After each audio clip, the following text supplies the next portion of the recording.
December 23, 1944, 11:45 hours. German observation post, Sonnenchampshill, Belgium. The field glasses trembled slightly as a German observer from the 26th Volksgrenadier Division pressed them against his eyes, witnessing something that would transform his understanding of the war forever. About noon on the 23rd of December, the weather allowed the first aerial resupply drop flown by 241C for 7 aircraft. My God, the sky. It's full of them. Hundreds upon hundreds. This cannot be happening. Through the German periscope sight, he watched transport planes fill the Belgian sky, like migrating birds, not the dozen or 2 dozen aircraft that desperate defenders might scrape together, but an armada dropping supplies to the encircled 101st Airborne Division. Until the 23rd of December, the weather prevented resupply, but now the Americans were demonstrating a level of air superiority that made the Wehrmacht's greatest victories seem like distant memories. Soldiers of General Major Hasselkocket's 26th Volksgrenadier Division watched from their siege positions as colored parachutes bloomed across the winter sky, red for ammunition, blue for medical supplies, yellow for food, white for miscellaneous supplies.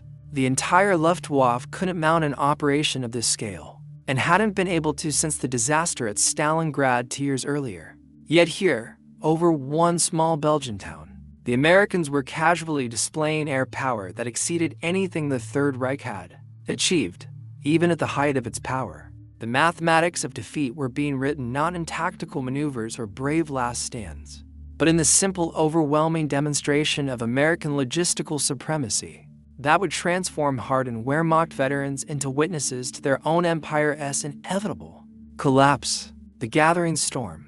The offensive had begun with supreme confidence 7 days earlier. On the 16th of December, 1944, at 5:30, the Germans began the assault with a massive 90-minute artillery barrage, using 1,600 artillery pieces across a 130 kilometers 80-mile front. Operation Wacht am Rhein, Watch on the Rhine.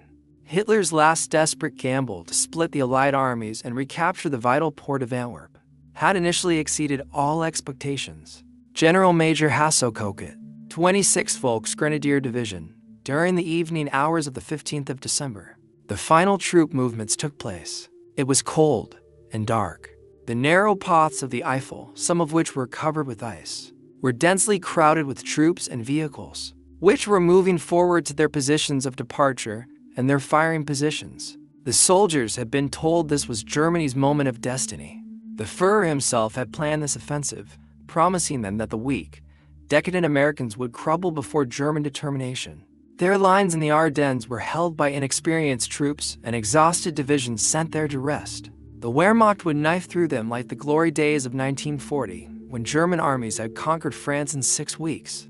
Among the attacking forces was the 26th Volksgrenadier Division, a unit rebuilt after being destroyed on the Eastern Front. Oberst Hasselkocket's 26th Volksgrenadier Division was a hollowed-out formation, retaining a few veterans from the Russian and Normandy fronts, but mostly Luftwaffe and Marine replacements. Despite their mixed composition, morale was high.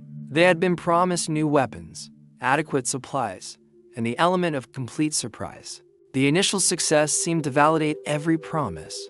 The Americans' initial impression was that this was the anticipated localized counterattack. The Wehrmacht had achieved complete tactical surprise. American positions crumbled under the weight of the assault. Entire units surrendered or fled westward in panic. The roads to Antwerp seemed open. The race to Bastogne.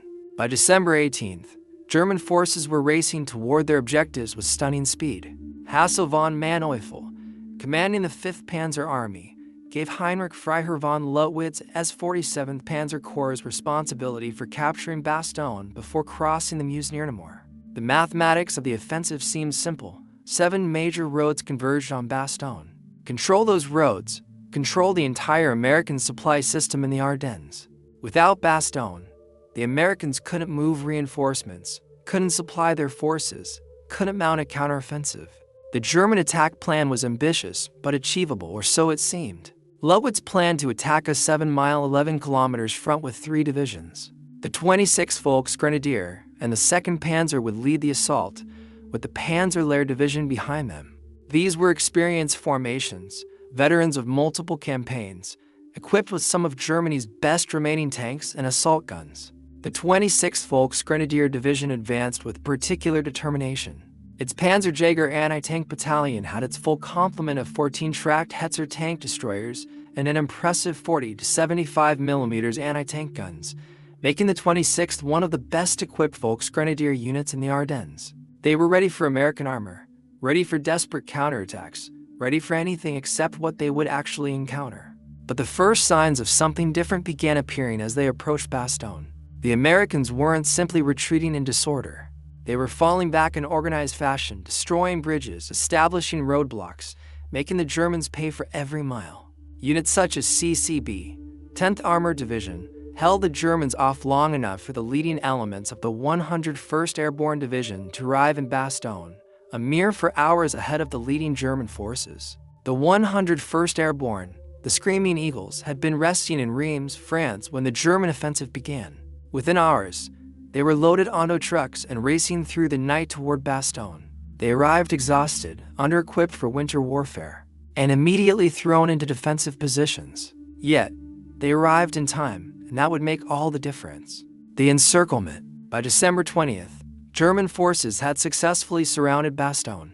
All 7 highways leading to Bastogne were cut by German forces by noon on the 21st of December, and by nightfall, the conglomeration of airborne and armored infantry forces were recognized by both sides as being surrounded. The trap had snapped shut.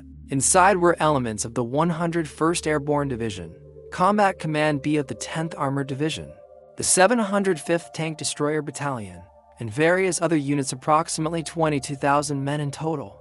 The American soldiers were outnumbered approximately 5 to 1 and were lacking in cold weather gear, ammunition, food, medical supplies, and senior leadership, as many senior officers, including the 101st Commander, Major General Maxwell Taylor, were elsewhere. From the German perspective, it was Stalingrad in reverse. Now it was the Americans who were trapped, cut off, doomed to surrender or die. General der Panzertruppen Heinrich Freiherr von Lowitz, commanding the 47th Panzer Corps, was supremely confident. He had been in France in 1940 when the British Expeditionary Force was trapped at Dunkirk. He had seen what happened to encircled forces. They withered, their morale collapsed, they surrendered. The Americans in Bastogne had perhaps 3 days of ammunition, maybe 4 days of food if they rationed carefully. The harsh winter weather, temperatures dropping to -10°C, would do half the work for him. The confidence was so high that the 2 panzer divisions of the 47th Panzer Corps, after using their mobility to isolate Bastogne, continued their mission towards the Meuse. On the 22nd of December, rather than attacking Bastogne with a single large force, they left just 1 regiment behind to assist the 26th Volksgrenadier Division in capturing the crossroads. Why waste precious tanks and fuel on a town that would fall from starvation and cold? The main objective was Antwerp. Bastogne was just an annoying obstacle that would sort itself out. The weather weapon. From December 16th to December 22nd, the weather had been Germany's greatest ally. Low clouds, freezing fog, and snow had ground in the feared Allied air forces. The Germans also took advantage of heavily overcast weather conditions that grounded the Allies' superior air forces for an extended period. For the first time since Normandy, German forces could move in daylight without fear of fighter bombers. They could concentrate their forces without being spotted by reconnaissance aircraft. They could attack without facing the devastating carpet bombing that had destroyed so many German formations in France. Inside Bastogne, the situation grew increasingly desperate with each passing day. Some guns had no high explosive shells left, and others had only a half dozen or so. Rations were totally exhausted. The defenders were reduced to scavenging supplies from destroyed vehicles and abandoned depots. Medical supplies were critically low. Wounded men were dying from injuries that would have been survivable with proper treatment. The ultimatum. On December 22nd, certain of imminent victory, the Germans sent their surrender demand. The scene was almost theatrical in its formality. On December 22, 1944, at about 11:30 in the morning, a group of German soldiers waving the white flags approached. The American lines using the Arlem Road from the direction of Remoy-Fosse, south of Bastogne. The senior officer was a Major Wagner of the 47th Panzer Corps. The junior officer, Lieutenant Helmuth Henk of the Panzer Lehr Operations Section was carrying a briefcase under his arm. They had even brought blindfolds, confident they would be taken to the American commander to discuss surrender terms. The ultimatum was typed in both English and German, formal and threatening. The fortune of war is changing. This time the USA forces in and near Bastogne have been encircled by strong German armored units. More German armored units have crossed the River Earth near Orthoiville, have taken Marsh and reached St. Hubert by passing through Hamper-Sibert-Tillet. The message went on to demand honorable surrender within 2 hours, threatening total annihilation if refused.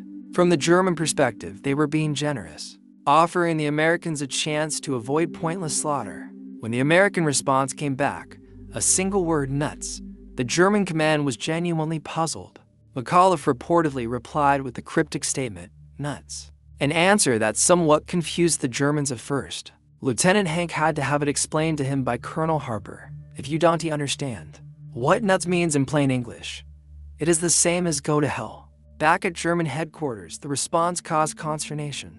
No surrounded force had ever responded so dismissively to a surrender demand. General Major Kokett was reportedly stunned. In post-war interrogations, he would reveal, "We offered honorable terms. We had them surrounded 5-1. No supplies could reach them. To refuse seemed not brave, but insane. It's a clear morning." December 23, 1944. Dawn was something the Germans hadn't seen in a week. Clear skies. On the 23rd of December, the weather conditions started improving, allowing the Allied air forces to attack. German soldiers emerged from their frozen foxholes, grateful for sunshine that might warm their frozen limbs. Many had spent the night in temperatures well below freezing, their feet numb, their weapons frozen. Then they heard it, a distant drone that grew steadily louder, echoing off the hills surrounding Bastogne. At 6:45 in the morning on December 23rd, planes carrying the 2 Pathfinder sticks took off from Chalgrove, headed for Belgium. These were the lead elements, the guides who would mark the drop zones for the main force. They jumped at 9:35 a.m., quickly captured by American forces, and rushed to set up their equipment. At 11:50 on the 23rd, men all along the front saw the planes coming in. It was the most heartening spectacle of the entire siege. For the Americans, it was salvation. For the Germans, it was the beginning of understanding their terrible miscalculation. The main force appeared at 11:50 a.m. 241C for 7 aircraft, flying in perfect formation at barely 1,000 feet altitude. They came in waves, each group of planes releasing their cargo in sequence, the sky filled with parachutes of different colors, each color indicating different supplies. The flak barrage. German anti-aircraft crews scrambled to their guns. The 88mm flak guns, pride of the German artillery, swiveled skyward. 20mm automatic cannons began their rapid chatter. Machine guns added their voices to the crescendo. The sky filled with black puffs of exploding shells. German anti-aircraft fire burst all around the plane. After one particularly loud bang, McNish and Sergeant Mertz flinched. A hole in the fuselage showed that an enemy round had passed between the two men who were only inches apart. The American planes flew straight through the barrage, maintaining formation with almost suicidal determination. 14 C-47s were lost on their way or over the drop zone, shot down or so badly damaged they crashed. But for every plane that fell, 15 more continued on course, doors open, bundles tumbling out into the December sky. German soldiers watched in disbelief as damaged aircraft, engines smoking, wings torn by flak, maintained course long enough to drop their supplies before banking away or crashing. One C-47, its tail assembly completely engulfed in flames, flew directly over German positions, the crew pushing out supply bundles until the very last moment, before the plane dove into the forest. The arithmetic of abundance. What followed was a masterclass in American logistics that shattered German morale more effectively than any artillery barrage. The colored parachutes descended like a multicolored snowstorm, thousands upon thousands of them drifting down onto the snow-covered fields around Bastogne. The sight of the colored supply chutes coming down gladdened the hearts of the paratroopers. But for every American heart that lifted, a German heart sank. This wasn't the desperate last gasp of a surrounded force. This was the routine operation of a military machine with unlimited resources. German intelligence officers frantically tried to count and categorize what was being delivered. Red parachutes, artillery shells, mortar rounds, small arms, ammunition, blue parachutes, medical supplies, surgical equipment, plasma, morphine, yellow parachutes, gay rations, deer rations, canned food, white parachutes, blankets, winter clothing, boots, gloves, green parachutes, radio equipment, batteries, signal supplies, orange parachutes, gasoline, and 5-gallon cans. By the end of the day, the battalion had 528 K rations on hand along with 250 gallons of gasoline. Ammunition supply at day's end was He-286, WP-177, and AT-201. And this was just what one battalion reported. Multiply this across all the units in Bastogne, and the scale becomes staggering. The continuing waves. But the morning drop was just the beginning.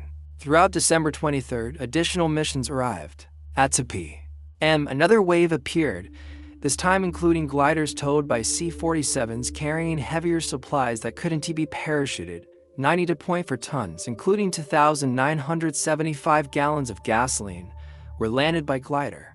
These gliders brought complete surgical units, including doctors, nurses, and operating equipment. They brought jeeps, communications equipment, and even replacement artillery pieces. One glider carried nothing but whole blood for transfusions, a medical luxury the German army couldn't provide even to its highest-ranking officers. German medical officers watching through binoculars were stunned. While they were treating wounded with paper bandages and sawdust, reduced to operating without anesthesia, the Americans were flying in refrigerated blood, penicillin, and surgical teams. The gap in medical capability alone was enough to demoralize any observer. By late afternoon, Pathfinder teams had marked multiple drop zones, and the supply planes were arriving with clockwork regularity. The artillery was firing part of the resupply ammunition at the enemy before the drop zone had been cleared. American gunners were literally firing shells that had been floating down on parachutes. Minutes earlier, the fighter bombers arrive. As if the transport armada wasn't demoralizing enough, the clear weather brought something even worse: the return of American air superiority. In its most terrifying form, P-47 Thunderbolts started attacking the German troops on the roads. The Thunderbolts came in low and fast, 50 caliber machine guns blazing, rockets screaming from under their wings. They hunted everything that moved: supply trucks, horse-drawn artillery, individual vehicles, even small groups of soldiers. Every road became a death trap. Every movement in daylight invited destruction. German forces that had moved freely for a week were suddenly paralyzed. Supply columns that had been moving toward the front were caught in the open and systematically destroyed. The psychological impact was immediate and devastating. After a week of feeling like they were winning, German soldiers were abruptly reminded of what they had faced in Normandy: an enemy with such material superiority that they could afford to hunt individual vehicles with aircraft. The demolition of hope. By nightfall on December 23rd, the psychological transformation among the German besiegers was complete. They had witnessed not just a supply drop, but a demonstration of overwhelming industrial and logistical superiority that defied comprehension. The mathematics were undeniable and depressing. If America could afford to risk hundreds of aircraft and crews to supply one surrounded division, what reserves must they have? If they could deliver hundreds of tons of supplies in perfect coordination on a few hours' notice, what was their true industrial capacity? Christmas Eve disaster. December 24th brought clouds and snow again, grounding the massive air fleets. German commanders hoped this might restore their advantage. The 26th Volksgrenadier received one Panzer Grenadier regiment from the 15th Panzer Grenadier Division on Christmas Eve for its main assault the next day. This would be their last chance. They had to take Bastogne before the weather cleared again. The German plan was ambitious because it lacked sufficient troops, and those of the 26th Volksgrenadier Division were near exhaustion. The 47th Panzer Corps concentrated its assault on several individual locations on the west side of the perimeter in sequence rather than launching one simultaneous attack on all sides. They would attack from the northwest, hoping to break through the supposedly weakened American lines. The attack began in the pre-dawn darkness of Christmas morning. In the pre-dawn hours of the 25th of December, Christmas Day, the Germans launched a second all-out attack, intended to wipe out the Bastogne pocket. 18 Mark for tanks with supporting infantry broke through the thin defensive line of the 327th Glider Infantry and began to advance toward Hemmerle. For a moment, it seemed the Germans might succeed. The tanks broke through, infantry pouring through the gap. German soldiers advanced through the snow, certain that this time they would break the American defense. But the American response was ferocious and backed by the ammunition that had been delivered just 2 days earlier. The tanks managed to escape the deadly fire of the 463rd, but were destroyed by a rapid deployment armored force dispatched by division headquarters. Of the 18 tanks which began the assault, none survived the day. The patent breakthrough. December 26 delivered the final blow to German hopes. The siege was lifted on the 26th of December, when a spearhead of the 4th Armored Division and other elements of General George Patton's 3rd Army opened a corridor to Bastogne.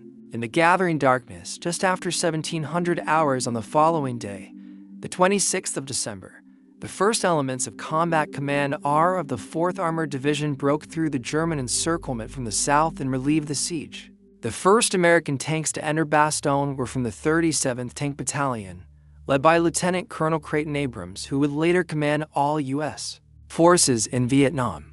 They found the defenders exhausted but unbroken, supplied by air, confident in victory. Statistical reality. The numbers tell the story more starkly than any personal account. The professional assessment. Post-war analysis by German military professionals confirmed what the soldiers in the field had instinctively understood. General der Panzertruppenhasso von Manteuffel, who commanded the 5th Panzer Army during the offensive, reflected on the battle in his post-war writings, paraphrased from various interviews and memoirs.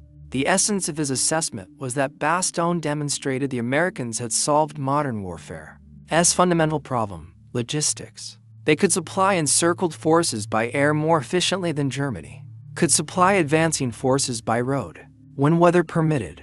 Their material superiority was so overwhelming that tactical excellence became irrelevant. General Major Hasso Koket, described by Colonel S.L.A. Marshall as a shy, scholarly, and dignified commander who never raises his voice and appears to be temperate in his actions and judgments, provided perhaps the most succinct assessment in his post-war interrogation.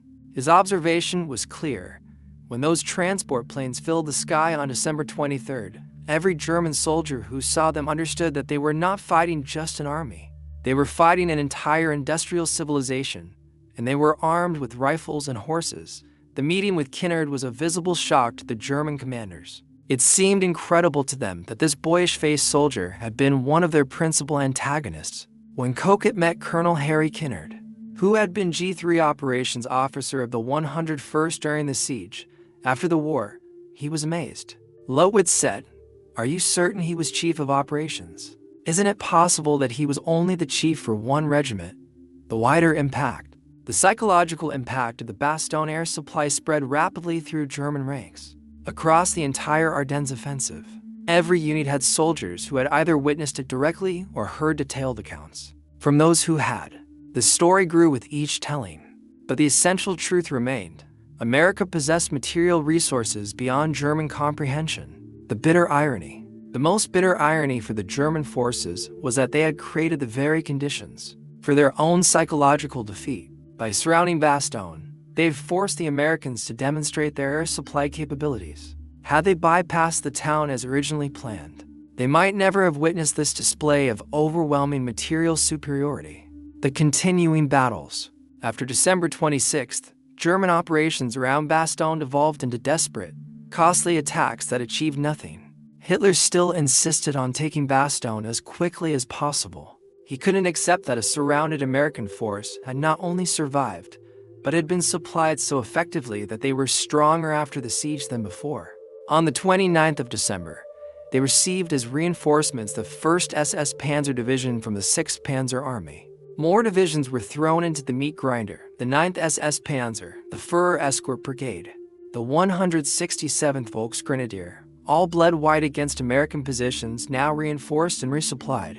The last major German attack began on the 4th of January and stalled very quickly. German soldiers attacked the same positions again and again, achieving nothing but adding to the casualty list. The industrial reality they witnessed. What the German soldiers had witnessed was merely a fraction of American industrial capacity.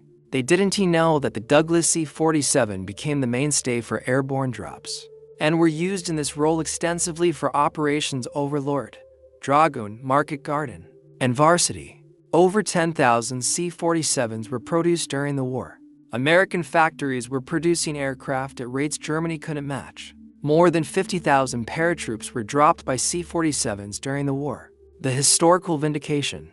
History has validated the psychological impact of the Bastogne air supply on German forces. Military historians consider it a pivotal moment, not just in the Battle of the Bulge, but in demonstrating the futility of conventional military operations against overwhelming industrial superiority. The U.S. Army's official history notes that German prisoner interrogations after December 23rd showed a marked change in tone. Before the air supply, captured Germans spoke of temporary setbacks and eventual victory. After witnessing the aerial armada, they spoke only of survival and hoped that the war would end quickly.